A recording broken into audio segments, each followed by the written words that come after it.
What if Minecraft never existed? In 2009, a small indie game was released by a man known as Notch. This game over the coming decade would grow into the most sold game of all time, massively shaping the digital world that we live in today. From the games that we play, to the media we consume. But what if that never happened? Let's find out. Part 1. The gaming landscape pre-Minecraft. The early 2000s were a golden age for gaming innovation. It was like the Wild West, with developers experimenting with new ideas, new genres, and new technologies. But the sandbox genre, well, it was still in its infancy stage. Sure, open world games like Grand Theft Auto 3 did give players freedom to roam around, but they were primarily story-driven experiences. Building and creativity were often seen as secondary, limited to only certain game modes or specific hard-to-install mods. There were no games with true limitless creativity. Sure, one of the few games that did emphasize some creativity was The Sims, released in 2000. It allowed players to build homes, craft lives, and experiment with their imagination. However, it was bound by its focus on normal life and simulation mechanics. It was creative, yes, but not infinite. There were also these MMORPGs, like World of Warcraft or EverQuest. These dominated the gaming scene in the mid-2000s. They fostered communities and player-driven economies, but they were so structured you couldn't even dig a hole in the ground without the game throwing you a "you can't do that here" message at you. You were stuck in their world, not building your own.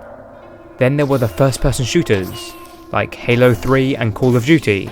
Perfect for blowing stuff up, but not exactly for fostering creativity.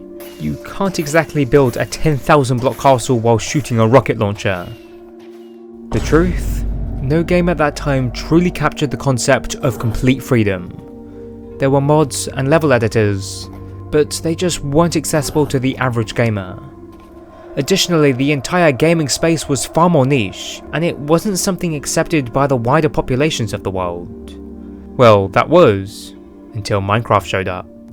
Part 2, no Minecraft, no indie game boom.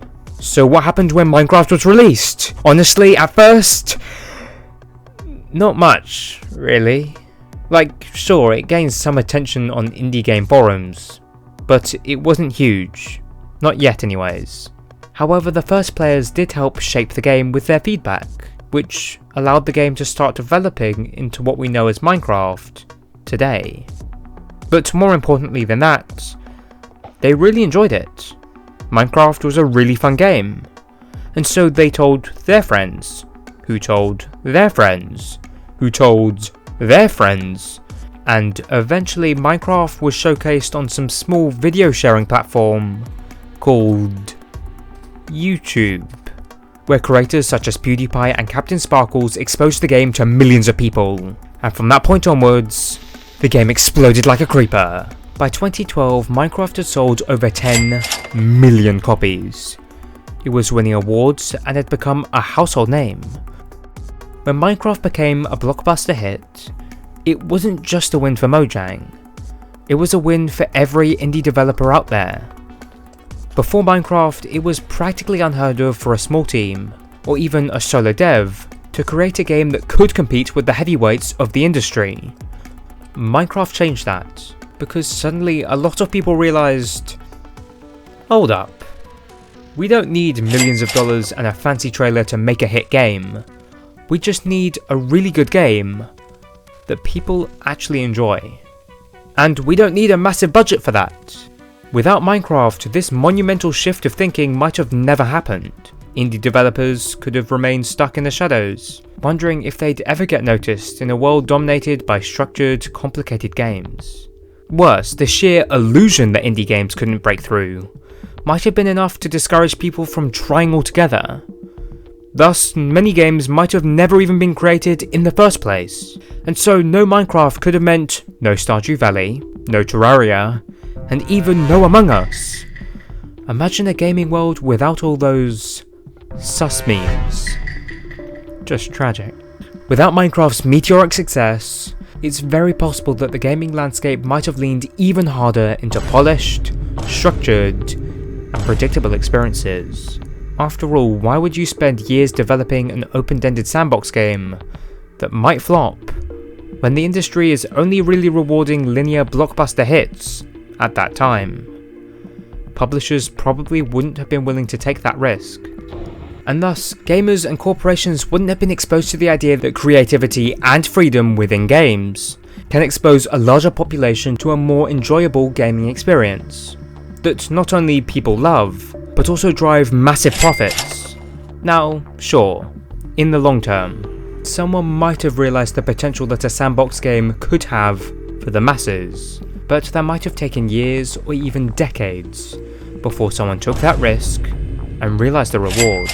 And so the gaming industry could have been massively different by then, and thus the impact of such a game would also be greatly different. The booming success of Minecraft extended video games to millions of people, and with more people starting to play video games, games started to become more accessible to non-traditional gamers, as developers could see the success that video games could have with the masses, and so the industry expanded. Without this, gaming might have remained a niche pastime for only those computer people. Now, here's where it gets even crazier, and this is a bit of a stretch, but without Minecraft, the entire gaming ecosystem could have looked extremely different. Consoles like the Nintendo Switch, which bank heavily on unique, creative indie titles, might have never been created, or at least not in their current form.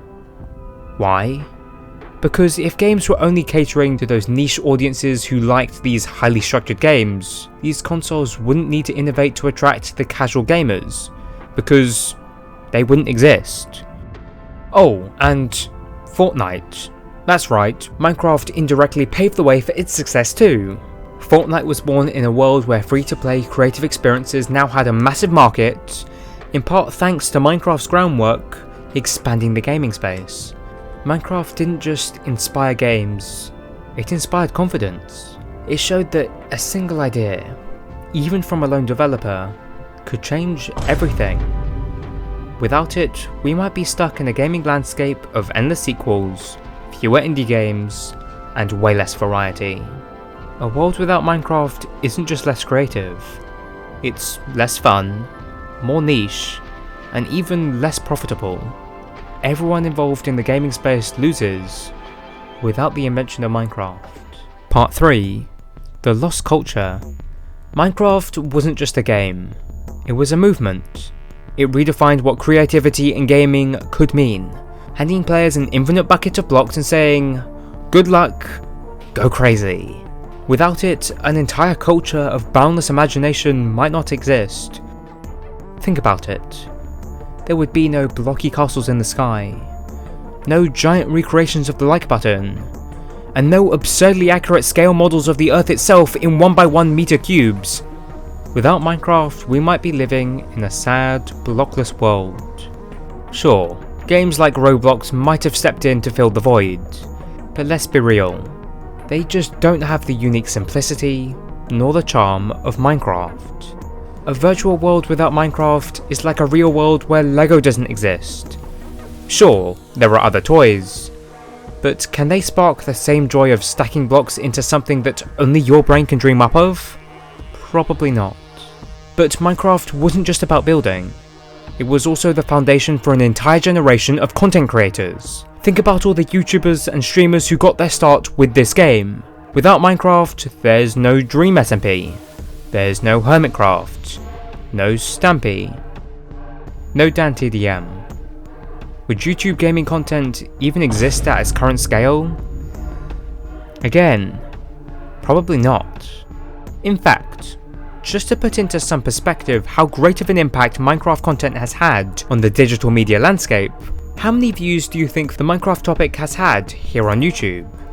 I'll give you a second just to think about it. Well, no, you're wrong. It's actually over 1 trillion views.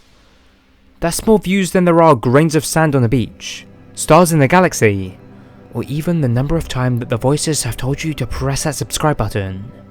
Go on, do it. The voices say you should. Without Minecraft, YouTube as we know it could look very different. Gaming content might have stayed niche, but gaming content is what built these platforms, so apps like Twitch might have never been created, or at best, would have never reached their current heights. And as for YouTube, it just wouldn't be the same.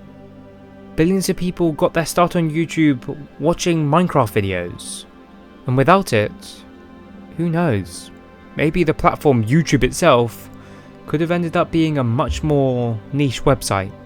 Imagine an internet at large without a YouTube. It would be so different we can't even imagine it. And let's not forget how Minecraft completely changed marketing. Oh, and I'm not just talking about gaming marketing. I'm referring to almost all industries. Minecraft's rise on YouTube and Twitch created a new blueprint. You didn't need a multi-million-dollar ad campaign to be successful in selling a product. All you needed was word of mouth, a couple of viral videos, and boom! You can have a cultural phenomenon that brings in billions of dollars. This can apply to all other industries, which can now realize the potential of leveraging online media in ways not possible, nor fully thought out of, before the success of Minecraft. And let's talk education. Minecraft didn't just teach us how to build castles and fight creepers. It taught us how to think. Teachers use it to explain coding, history, and even teamwork. Children around the globe have learned to problem solve, collaborate, and channel their creativity through this game. Without it, what would classrooms use?